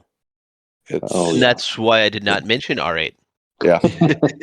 No. I know. I mean, I'm not arguing with you at all. I'm just letting you know that there's a reason why I'm sighing heavily over here about our platoons. Yeah, Yeah, I like mean, right I now we're only focusing on the R5 and R6 platoons right now because those are the ones that we're dealing with for the most part. Like eventually we'll get to the R7s, and that's probably not going to be too much further in the future. But right now, the only focus we have is really the R5 and R6. Yep, and that makes sense for a lot of guilds for sure. It's not until you get to the very, very like top probably 100 guilds in the game when we're starting to think about R8s. I mean, Endor, we had that as like, so we're at 30 right now, 30 stars. Yeah. The 31 is going to be a push for us. I think we're going to get close. We're getting close. I shouldn't say we're close. We're getting closer to 31. Like we see where it is. But it's like with everything else that's coming out, it's like, oh, I think we were kind of throwing around like, how long do we wait until we like look at R8s? But then it's Yeah. like, okay, now there's a raid that comes out that we gotta like, we want to get everyone to do Inquisitors. Now it's like, are we really gonna ask everyone to get Tuskens? It's like, Yeah. like we want people to enjoy. Like, it's tough for us, and I think like Endor never had like required farms outside of camp. And it just the way this is like the last kind of like 6 months of content, it's feeling like more and more of like these are the things that we need, and the list is getting longer. Like Java is pretty much a requirement at this point. Yep. Yeah. I don't know, Zora, what do you think? Who are we gonna make everyone farm? Jawas, right? Jawas. Oh, we'll have openings in no time. Yeah, so I had a member of Mortis ask yesterday. He's about to finish up his Star Killer farm. He has JMK, JML, and SLKR and Executor. So he was like, "What should I farm?" And he was like, "One option is Profundity, the other is Afra, the other one started new GL." And so then I was like, "Well, Hut Cartel is important for the new raid, but we also need Inquisitors for Reva Shards, and I'm never gonna say no to Profundity, and Afra is a great tune as well. Like it's tough to point someone in the right direction every single time." I mean, I think now with the new release, it's Java. Like Java was already number one for, I think, like at least for me, Java was the number one tune I would recommend before this got released. Now it's like overwhelmingly like get Java. Like everyone, like Java needs to be the next thing everyone works on. Yeah, but he's my Because current farm. no, I know, but I'm just saying like that is always like number one, and then Yep. after that, Yeah, he's going to be great in the new raid. He's already got certain missions you have to unlock in Rise of the Empire. And then, I mean, the mod mats, right? I mean, You can't beat And those. oh, by the way, he is oppressive in territory war and Yeah. GAC Yeah. right now too. Yeah. Yeah, like I don't like seeing him in GAC. Yeah, like it's yeah. After that, I mean, so I think like Endor is saying Jabba Inquisitors profundity, but now that profundity might kind of change based on where we are with this new raid. Right, and especially like if the how does the TIE Defender do and stuff like that? Like if people are just blowing through your 2 zones of ships, what's it matter if it's Profundity or Executor, right? Yeah, I don't Um, care as long as we hit like we can beat 100 ships on quickly on offense in TW. Like yeah. So speaking of territorial wars, before we finish the podcast, do you guys think that territorial wars are going to get a makeover this year? And if so, like what do you hope for and what do you expect? I've said this before, but I would love to have zones be flexible and like the guild officers could assign fleets and like ground zones individually at the start of the war. Like I don't want the fleets to always be in the same spot. I would love to like put them in the front, put them at the back, put them in different corners. Um, just from like a strategy perspective. Yeah. I think it would be like obviously I know you guys are like full clearing a lot or get full cleared. So it doesn't matter too much, but I just think there would be a little bit more strategy involved in like how things are designed. right. Yeah, like if you knew a guild was not very strong on ships, and you put ships up front, and they had to go through that before they even got to your regular characters. Yeah, you put Executor on the top and JMK on the bottom, or Java or whatever, like blocking thing. Like, could you just create a wall? I don't know. That would be like a small change that I think would be. I don't know how hard it would be from a coding perspective to get that up and running, but I think it would at least provide for more interesting matchups. Right. We Yes. wouldn't always go top, right? It's like Yeah. oh, Yeah, their Lord Vaders are up top. Well, we're going that way anyways. We're going, yeah, you know. yeah. They didn't want us to, but that's the Yeah. way we go. Yeah, Endor were real stupid. We take the hardest wall and we hit that first because we're like, they don't want us to do this. It works. Yeah. So question, just to give me a little bit of clarity on how your territory war actually goes in Endor. Like I look at your your maps like at the end when you post them in officer chat, and there's never like you guys never full clear. Like neither side full clears. It seems like.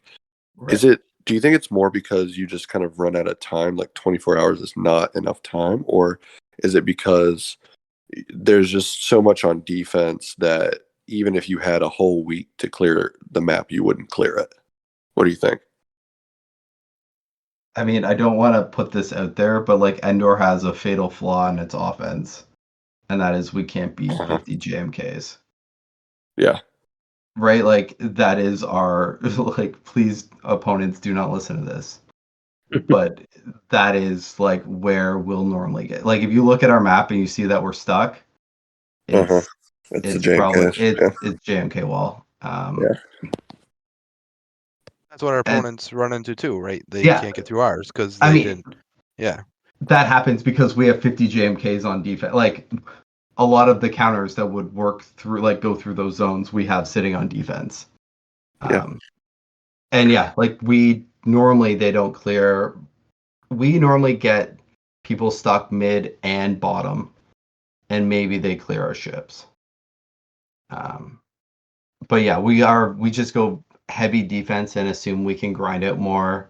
Like we almost win through participation. Like we can grind out more zones than our opponents can with by putting a heavy defense and just kind of grinding them out. Yeah.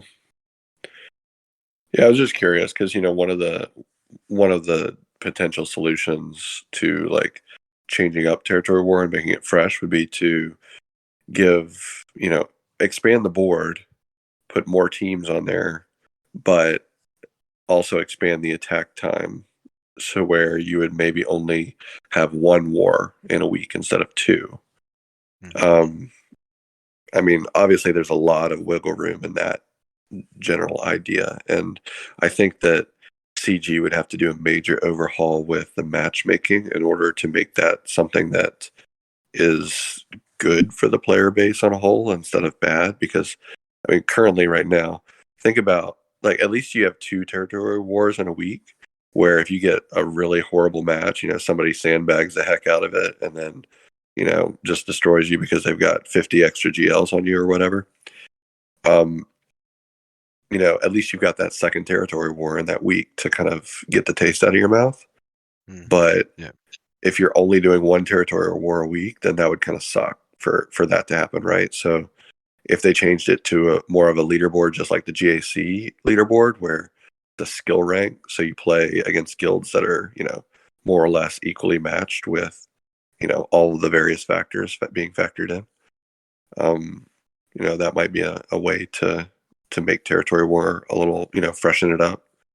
Because it's been, I mean, it's been the same thing for the last 2+ years.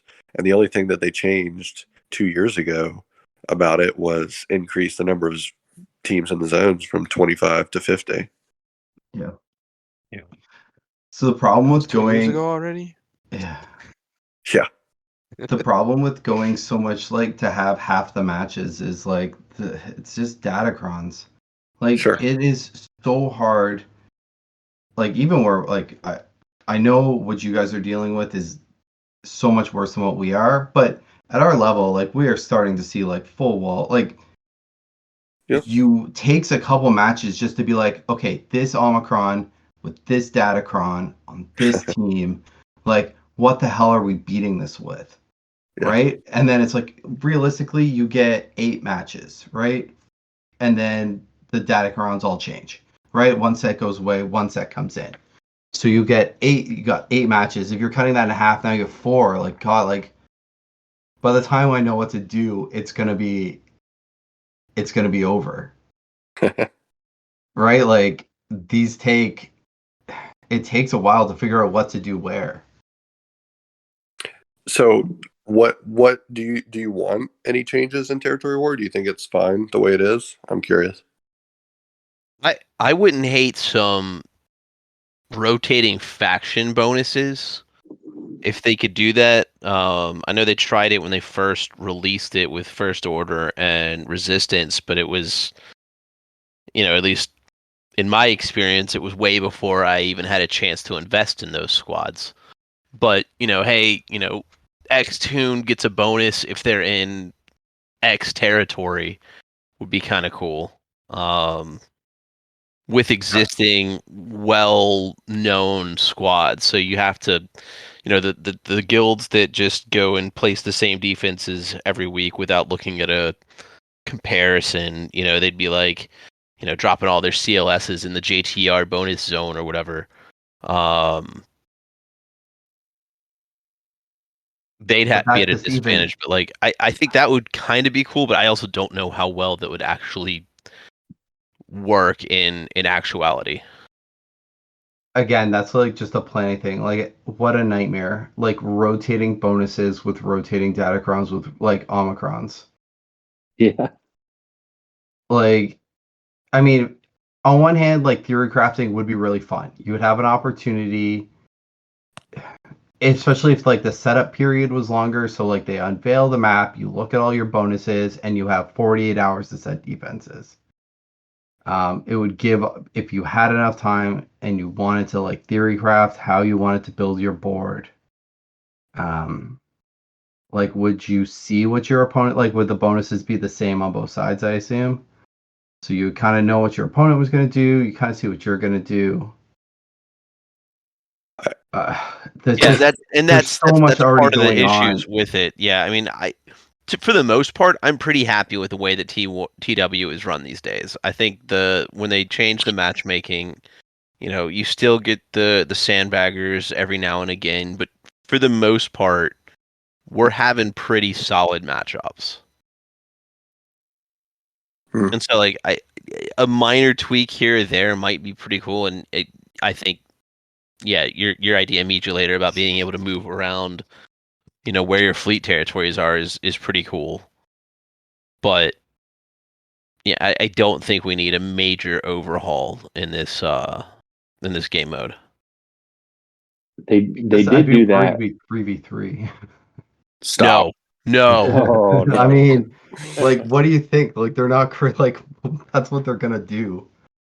Stop it. Don't They- don't manifest that. I don't like you anymore. Yeah, 100 They teams per zone is all 3v3. they did have that time where they I think it was Mace where they had Mace specific Oh, killed buffs that he could, you know. I'm trying to think. It was Mason, and Yeah. there was something else. Was it like Hans? Like where you had Close. multiple Hans? Yeah. Oh yeah, that's right. Yeah. But yeah, now they have Oh. Omicrons though. Like if they Yeah. have already built in a way to give specific tunes bonuses just in TW. Yeah. And Datacrons on top of that are Yeah. rotating. Like that is they've already got that. So what So- I'm hearing is you want more time to do less battles because I'm not exactly sure what I want, but I know that listening to R2 talk about like how he's mostly fine with territory war the way it is right now. So maybe they just need to do a change at the top end then, because I can tell you the top end is just cancer. Like it is there's so much that you have to put in to every single war. And like most of the time the matchup's already decided as soon as like you see who your opponent is anyways. I think more than anything I'd like the matchmaking to get fixed. I'd like to go to a skill rating based leaderboard just like GAC is. I think that would solve like 85% of my complaints about territory war, I think. Oh yeah, the matchmaking has been horrible for a long time. Yeah. I mean, Endor's coming at it from like the other, like we win a lot, right? So yeah, like I like being 9-1. I don't want to be 50-50. Like I like it's fine. Yeah. yeah, like it's fine. We face people at our GP and we stomp them, and occasionally we get sandbagged and we lose. Like this is fine. But yes, yeah, I mean, we're in the same boat. Like, for the most part, if they're at our JP, we win.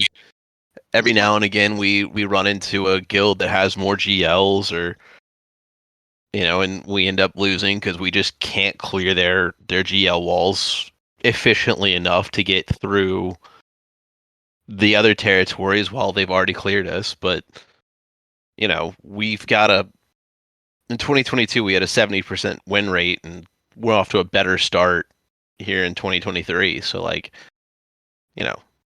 I'm happy. But I also get that when you're going up against the 400, 450, 450 plus guilds, it's a different animal. Yeah, the mode is completely different. Yeah, I mean they need to redo the top. Like 380 needs to stop being like it's a joke that 380 is the ceiling. That is a joke, yes. But yeah, I can appreciate where you guys are running into.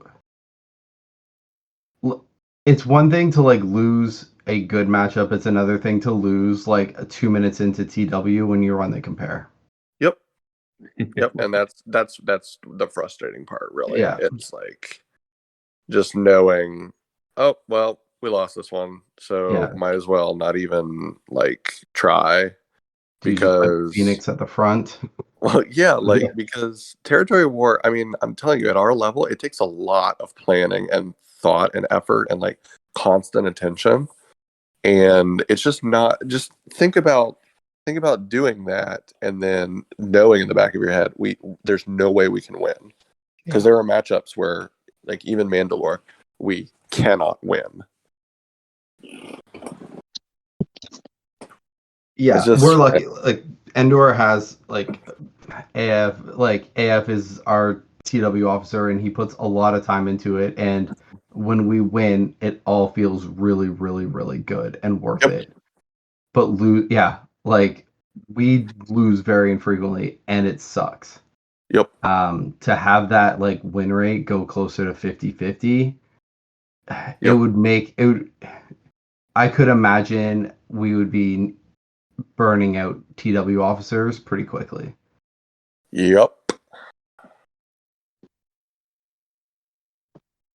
And yeah, it's so I would like to see something change. I just don't know if I want to go to be like 500 in TWs, even if it did say like Endor, you're 150th overall, or like wherever we would fall in like the total guild ranking. Yeah. To just still be like, but like we're 50-50. Right? Like it's Yeah. Anyways, I didn't mean to turn no, this that's into fine. like a territory war podcast or anything, but I'm just curious if you guys experienced the same or like thought the same thing, like if we needed a shake up or not. I think you're on the line of the matchmaking has to be different because you're even. I mean, like I know you were talking about Mandalore has that issue, but I believe probably a lot of guilds fall into that issue where it's they just know, like, going into it, like you look at the guild you're matched up against and you look at what they have and you're just like there's absolutely no way we can win this, like even if everybody participated 1000%, like we just don't have the tunes to win it. Yeah, I mean, and just I mean, think about it this way too. Like for you guys who, I mean, most of our guilds in the Senate are just better than average, right? So that's why you guys are 9-1 or whatever in your last 10, because you just, I mean, you're better than average. But for every Endor, there's also the inverse of that, where they only win a couple of times and then they lose the rest because of like the matchmaking or whatever. Mhm. So, um, those guilds would actually get a pretty nice little bump, like going to 50% win rate. And don't get me wrong, Mandalore is not 50% win rate. We win. We're winning more than 50%. I'm just letting you know that the losses are horrible. Yeah. So I think, but then they'd have to do a complete revamp of rewards. Yes, absolutely, 100% they would. Yeah, and then depending on how that plays out, right? Then we're like back to shaking up. Like we were just saying how nice it is that the raid and the TB were so friendly for like those mid guilds because the rewards were all the same. But if you went to like a ranking, like you better make it worth it. Like you have to convince them, like if you're going to be 50-50 anywhere, like you need to convince guilds that you want to be at the very top to get those rewards. Sure. And Yeah. then you're going to have players moving to get into those better guilds. Well, if they can get in. Well, yeah. That's a pretty self-limiting factor, I think. And yeah, and that's fair. Yeah. You got to have all those TW Omicrons. Well, yeah, and not only that, like, I mean, you got to have the right account. You got to be like, you got to prove to me in your GAC skill ranking that you know your stuff. Like, But it's not just for you, right? Yeah. It's like, but I'm saying everywhere. Like, why would you want to Yeah. be in a 300 million guild or like 250 if you could get into a 350 and getting those rewards, right? It's another, Sure. like, it's not just at the very top. That would affect top to bottom. If we ranked every guild from top to bottom by TW, because that's what you'd get. No, but in this system, it wouldn't be about GP though. It would be about your place on the ladder. Well, yeah, Right? that's what I mean. You literally have a number beside your guild that would be like Yeah. Endor is like 270th overall. It's like yeah. So, I mean, if you can convince somebody from a better guild than you're in that you belong in their guild or like you get a shot, then sure. But, you know, if you can't hack it, you're not going to be able to stay with them forever. Yeah. You're going to get put back where your skill is or where your account is or whatever. So,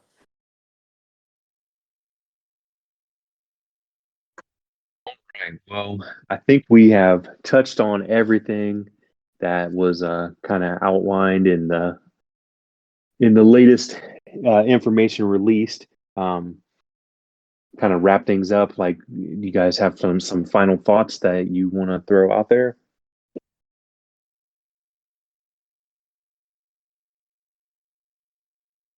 I Labs. am cautiously optimistic about the changes that they're making. I think overall it will probably end up being a benefit for the game. Before I make a final decision, I just need to see to see it in action. And very excited for Cal Kestis to finally be making his arrival in the game.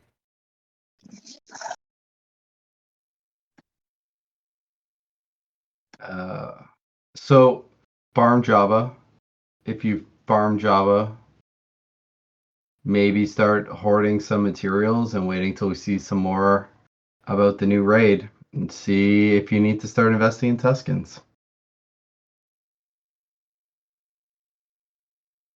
If you farm Java and you get good luck on the mods, then Lab will mute the mod channel. That's always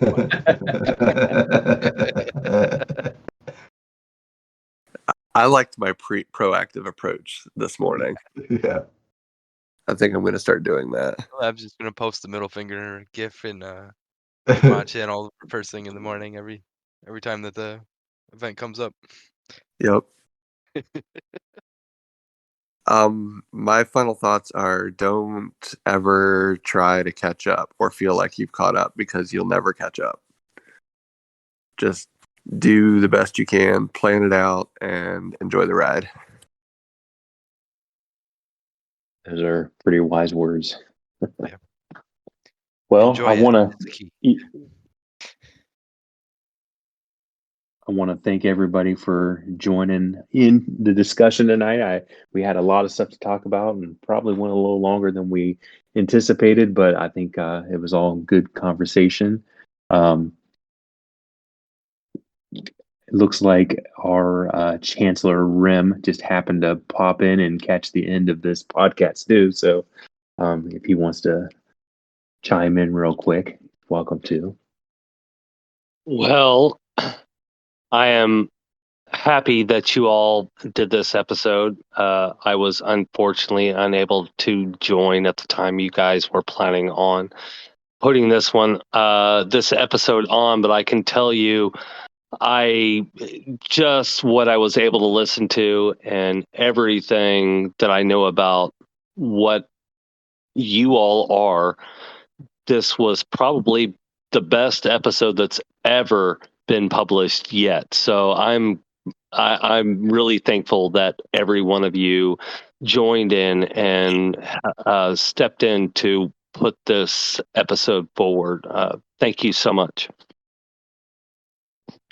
All right. And with that, everybody have a good night, and we will see you the next podcast.